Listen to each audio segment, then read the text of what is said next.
What is up, guys? FallenRedZeo here, checking out some more Marvel Legends, continuing with our 80th anniversary sets for the Marvel Studio series. So we have Ant-Man and Wasp set this time, which we get some characters we've not gotten before. So we have Luis, of course, in his ex-con outfit, their little company there, and Ghost over there, so the villain, I guess, from the movie and stuff. So we get our unmasked face, and we get an Ant in there. I would say Anthony, but I'm pretty sure Anthony died, but we'll just say it's Anthony anyways. And then their little building with the whole suitcase handle and stuff there, so that looks pretty cool. So this is from Ant-Man and Wasp, of course. Not an excellent movie. I didn't hate it or anything. It just was a little bit boring, and I wish there was a little bit better villain in it. But there's, of course, a picture of Luis, I guess is what you call him. There's a little information if you want to read that. And Ghost, of course, there on that side with the picture of her there. So not a bad set. Getting, of course, the Ghost, which is kind of vital as a villain for the set and stuff, getting her. And then it's always cool to have the funny guy of Luis here over on the side to throw that in there. So don't forget to hit that subscribe button down below and the thumbs up, and let's go ahead and get into it. So here we got Ghost and Luis, and we'll go ahead and do Ghost second since she's like the more important out of the two. But here we've got Luis, which was played by Michael Pena, and as you can see, the face looks pretty dang good. I don't think it's exact and as close like other figures are, but I still think if you see it, you could obviously tell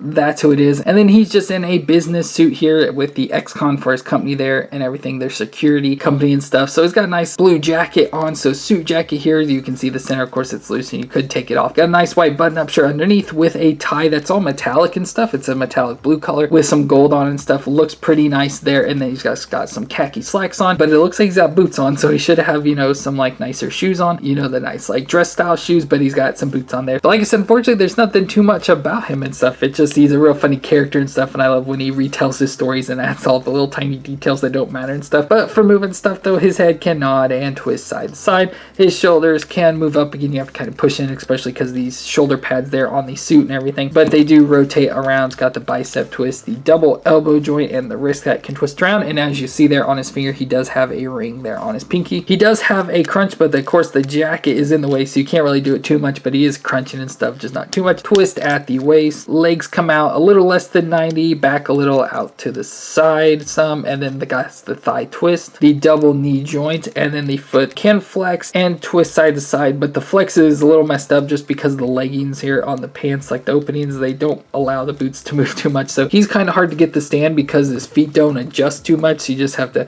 really play with him to get him to stand up. And they're not necessarily accessories for him, but I'll go ahead and consider it. So here we've got the little building again that's been shrunk down and has the suitcase handle on it, so they can drag it around and everything. Has nice little wheels and little stoppers and stuff there. So again, it's just a nice building that Hank and Hope kind of work it and stuff. And so as the handle, I wish you could get it to hold, like him to hold it so you can be like he's dragging it and everything, but unfortunately the thing's not tall enough and his hand just barely misses it, so he can't do that, so it just has to like sit there next to somebody or something. So that's pretty cool with that. And again, a not really accessory for him, but I'm throwing in there. We got the ant as well. Again, I call it Anthony, and I know he comes up with a different ant name, Ant-Man does, but I can't think of what he calls it in the movie and stuff. But this is a weird looking ant. So it's got the 3 legs, of course, has the little big old butt here at the bottom and stuff, but it's got big giant antennas that are all like mean and evil and like look like horns and stuff coming off of its head and stuff. And again, I don't really know why we have this and stuff there since we don't have the Ant-Man. I don't know, but they threw it in there and it's pretty cool and everything. It kind of sits all weird though. It kind of, you know, should be more on its 3 legs, but because of the butt and stuff helps hold it back, so it kind of makes it sticks up off his front 2 legs there and everything. But I guess, you know, it's whatever and stuff, so I guess that's all we got for Luis. Then we've got Ghost here, which is I like that outfit and design and look a lot of this, but I, you know, just kind of was a boring like villain and stuff in the movie and everything, and so it's not too exciting about this or anything. But her real name is Ava Star, so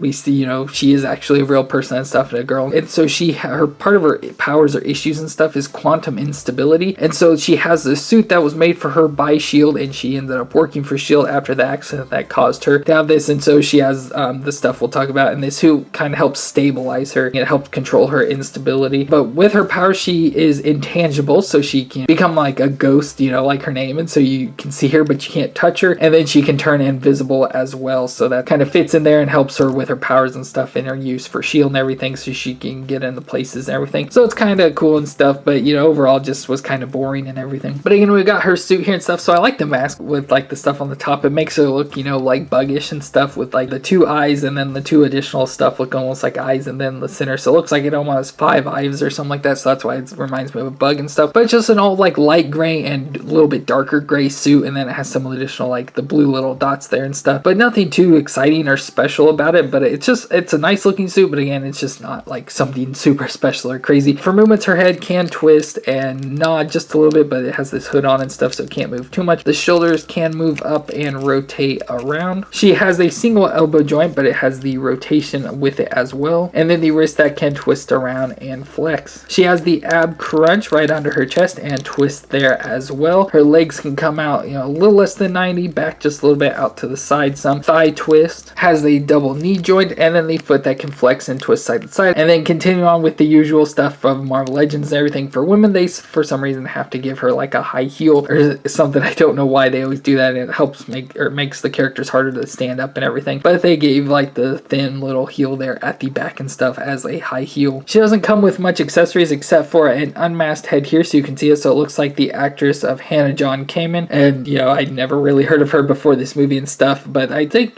someone looks like her. I don't know exactly. I haven't only seen her in this one thing, and I've only seen it once, so I can't really tell you for sure about that. But again, nice hairstyle. Looks like they have some issues with the paint, but I like, of course, being dark at the top and fading into the blonde there at the bottom. I think that looks really cool and stuff, and nice green eyes there. And then she has the hood, so it can be like the hood down that goes along with this, which we'll put on here. So there we go. That's what it looks like there with the unmasked head on and stuff. So we got the hood that can come down, and so it's folded up down there, and it just kind of goes around their neck. And I like how her hair just fits perfectly into it and stuff, so it helps keep it there and stable and stuff. And then just to look at her face, that's why her hair's down in front of her and everything there. So that looks pretty nice and cool. Again, I like that. Again, it's just not that exciting of a figure or anything, and the whole set really isn't. It's cool that we got these characters since they fit in, and we I feel are kind of important characters and stuff, but I don't feel these, like this box and pack and stuff, is that good of a set and stuff that's really worth much. So I guess if you just want to have a complete set of characters and stuff from the MCU movies, it'd be worth getting it at that point. So that's gonna be it for this Ghost and Louise set here for Ant-Man and the Wasp. So again, not too exciting of a pack, something that I would like, if it was up to me, I would skip out, but my brother, wants all the characters stuff, so we had to get it and stuff, and so that's why we got it here. So I hope you enjoyed. Let me know your opinions in the comments, whether you like this set or not. If you like Ant-Man and the Wasp, just go ahead and let me know in the comments down below. Leave a thumbs up, and of course, don't forget to subscribe to the channel. Thank you all so much for being awesome people out there, and I will see you next time.